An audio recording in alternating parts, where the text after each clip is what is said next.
j'espère que ça va pas couper. Bon, salutations à toute la nation, j'espère que vous allez bien tous et toutes. Monsieur Lee de retour pour un nouvel épisode de 0 à 100. Je suis en direct de Charles de Gaulle là. Je viens tout juste d'atterrir. Du coup, je vais te montrer, hein. Je me suis posé, tu vois, je suis dans le hall de l'aéroport, je me suis posé, l'avion vient de se poser et j'ai pas mangé ce matin en partant. Là, je reviens de Londres. Pour la préparation et le lancement en fait du premier événement de Non-Stop, tu vois. De toute façon, vous verrez dans le vlog que je vais balancer quand j'aurai le temps, parce que j'ai toujours pas eu le temps de filmer ça. Mais je vais faire le nécessaire pour pouvoir vous balancer ça rapidement, même si je sais pas encore hein, quand ça va être fait, parce que j'ai pris beaucoup de retard avec Non-Stop, tout ça. J'étais un peu par-ci par-là. Bon, la vidéo que je voulais vous faire aujourd'hui, j'ai pensé justement en sortant de l'avion, parce qu'il y a un truc c'est une pensée que j'ai, je voulais la partager avec vous. Quand j'étais dans l'avion, après moi je prends pas l'avion souvent, tu vois. Quand je voyage souvent en voiture, mais quand vraiment pour les longues distances. Mais là, comme c'était à côté, vas-y, je me suis dit, vas-y, je vais prendre l'avion. Quand on est en avion, tu vois, je prends pas souvent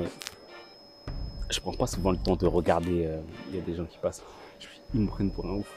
Quand je suis dans l'avion, tu vois, je prends pas souvent le temps de regarder les consignes de sécurité et tout ça. D'habitude, je cale même pas ça, tu vois. Je calcule même pas. Et aujourd'hui, je sais pas pourquoi, je me suis dit, vas-y, je vais écouter. Parce que généralement, directement, quand je monte dans l'avion, allez, écouteurs, son, déjà, ça me fait mal à la tête quand ça décolle là. Et je me sens pas bien, tu vois. Hein, je suis pas à l'aise dans un avion, tu vois. Bref, et du coup, je regarde les consignes de sécurité. Dans les consignes de sécurité, il y avait des choses que moi, je connaissais pas forcément, tu vois, auxquelles je faisais pas trop attention, à savoir comment, en cas de dépressurisation, déjà, on sait même pas qu'est-ce que c'est la dépressurisation, tu vois. Il parle de dépressurisation. J'ai appris aujourd'hui ce que c'était la dépressurisation, comme quoi on en apprend tous les jours. Où est-ce que se trouvait le gilet de sauvetage, comment on fait pour pouvoir l'activer et tout. Donc différentes choses comme ça. Et à un moment, pendant les consignes, la dame elle disait si justement en cas de dépressurisation, il y a les masques, tu vois, qui tombent, et elle disait de fixer vos masques avant de pouvoir aider les autres, tu vois. Donc en cas de panique totale, en cas de dégâts, tu vois, il faut penser à soi-même avant. Et tu sais, j'ai cette pensée, j'ai réfléchi à ça et je me dis qu'en fait, c'est dans la vie, en fait, quelquefois c'est pareil, parce que j'ai été confronté il y a quelques jours à ce genre de situation et je me disais qu'en fait, des fois, je me mettais en péril, tu vois, je mettais en péril ma propre personne, je me mettais en galère pour pouvoir aider les autres, alors qu'en fait, tu ne peux pas aider les autres correctement si toi-même, tu ne t'aides pas toi-même en fait, si tu n'es pas en bonne condition pour pouvoir aider les autres. Et c'est exactement le parallèle qui est fait justement dans l'avion. C'est-à-dire que si justement toi, t'as pas installé ton masque, tu t'es pas mis toi-même entre guillemets en sécurité, tu vois, et ben t'es pas en mesure de pouvoir aider les autres qui sont à côté de toi, tu vois.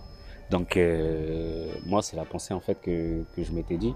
Et parfois tu sais, moi comme je te l'ai dit, j'ai été comme ça avant. En me refocalisant sur moi-même, je suis plus en mesure en fait de pouvoir aider les autres correctement. Et de toute façon en plus, tu peux aider les autres, tu peux te donner des conseils et tout ça. Mais si une personne ne décide pas par elle-même qu'elle veut changer ou qu'elle décide de changer, au final, tout ce que tu auras fait, c'est que tu auras dépensé ton temps, ton énergie. Surtout le temps, c'est un outil et un facteur qui nous est précieux, tu vois. Donc voilà, faisons attention à pouvoir vraiment se préserver, tu vois, parce que c'est la meilleure façon de pouvoir aider les autres et continuer à les aider dans la durée. Tu vois. Donc voilà, c'est tout ce que j'avais à dire avec vous. Sur ce, je vais vous laisser. On se retrouve bientôt pour une nouvelle vidéo. C'était Monsieur Lee sur Giza TV.